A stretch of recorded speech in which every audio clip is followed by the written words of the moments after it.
Hello everyone, Rockwood here, and today we are going to work on our bamboo farm.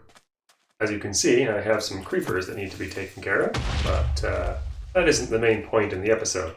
The main purpose of the episode is to bring our bamboo production high enough that I can keep up with the cactus production of my farms, and ideally have a little bit left over that I can smelt any random ores and or mostly sand into glass. Let's be real here. That is what I really want to do. Is I want to smelt sand into glass because I set up shop in a desert.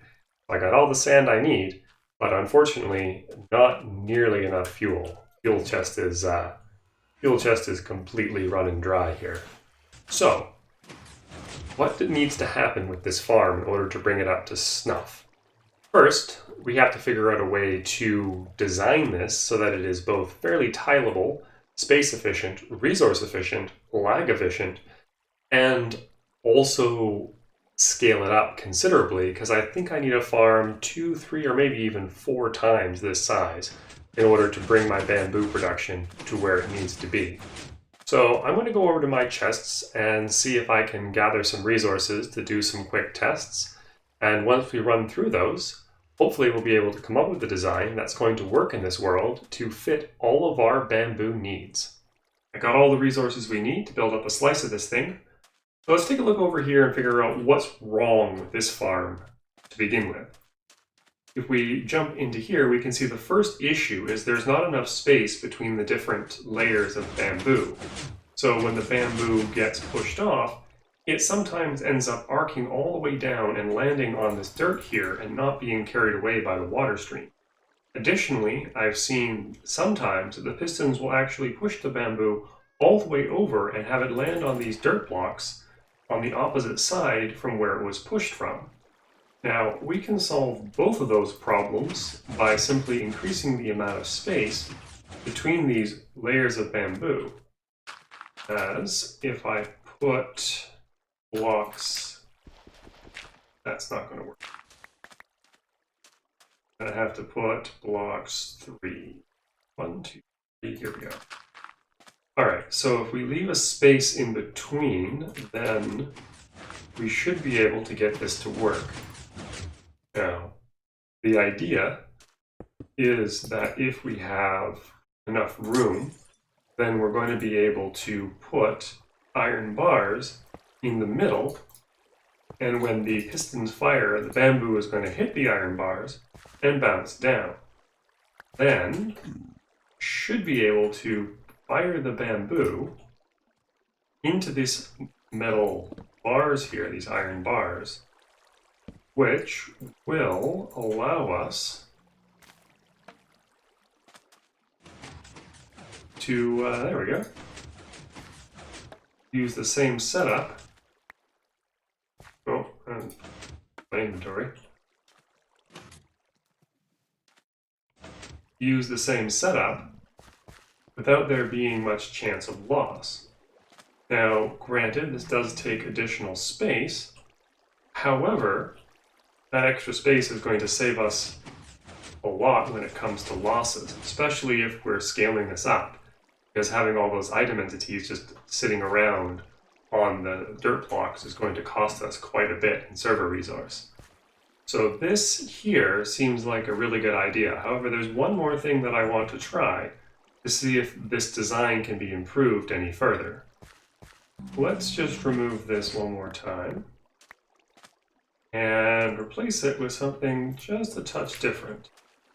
Go out one more block back, replace it with a sticky piston, and put a slime block here.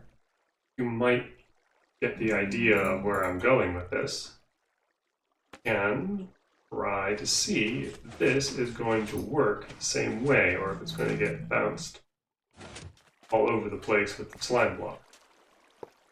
That is the concern when using slime. I see. Well, that overshoots the guardrail quite considerably. So I'm entirely sure this is going to work. Put this up one more and see if that's going to do anything. Alright. Breathing down. Alright, last chance for this idea, and then I'm going to have to go to the multi-piston layout. Alright. Alright, that works. That works. Try it again. Works. Okay. Perfect. Because with this, we can actually just make an entire 12 line and power it off of a single piston. You can just make a 12 wide line of slime blocks and then have them push over top of this. Now, this does mean that it is going to be less space efficient because we're going to have a line of non-stickable blocks on top of these slime blocks, prevent bamboo from getting caught on top of them, and also prevent the slime blocks from sticking to anything. However, I'm thinking this is going to be well worth it because now instead of having to update entire 12 line of pistons, we're only updating a single piston with a line of, well, I guess we can probably make it as few as 10 slime blocks and then make the N2 just regular blocks to try to save on slime. I'm not sure exactly which is going to be more resource efficient for you. It will probably depend on what you have available, but I think I'm going to try building the slime block design here, as this one would, at least anecdotally, seem to cause less lag and, in theory, take less resources. So now we've got our testing done, let's hop into a quick time lapse where I build this thing up. We'll see how far I get before I run out of resources.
And we're back. As you can see, we only had enough slime blocks for about 4 modules, but still, that was enough to power about 1.5 furnaces with the help of the older farm over there. As we get more slime blocks, we will be upgrading this further, stacking it higher till we have enough for probably 6 furnaces. That's kind of the goal. I figure that if we can run 6 furnaces, that'll be enough cactus and other smeltables to keep this entire operation running. Alright, let's move on to the other farm for this video, which is the basic 4-type tree farm by ilmango. I built this farm because it is incredibly efficient at producing the resources that I need early game, and as you can see, does not really require all too much in order to get started, especially when you use melons instead of terracotta, because unless you're spawning in a mesa, terracotta can be definitely one of the harder blocks to come by early game. So, without further ado, let's jump into a time lapse where I build this up.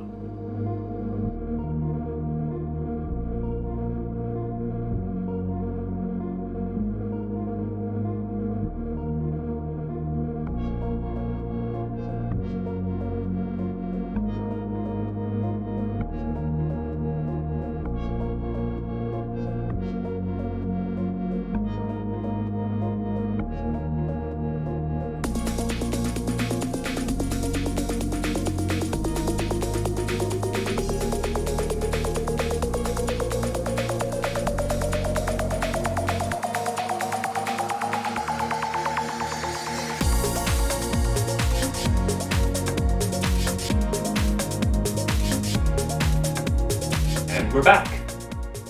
That wasn't so bad, was it? it might look a lot more technical than it actually is. However, we still have one major issue, which is bone meal. This farm eats through an enormous amount of bone meal. And without really any source of it early game, no skeleton spawner or general mob grinder, in order to get the full use out of this farm, we're going to need something to supply us with a steady stream of bone meal.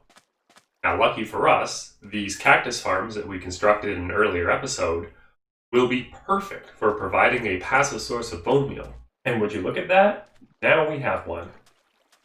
Alright, I think this pretty much concludes everything that I wanted to get done in this episode. We built a sustainable solid-state bamboo farm, got the basic tree farm up and running, and with a little off-camera shenanigans, got the basics of a good bone meal source started up to power it. And with that, I think that pretty much draws this episode to a close. If you liked it, leave a like. If you have any feedback, leave that in the comments below. And as always, this has been Rockwood, and I'll see you next time.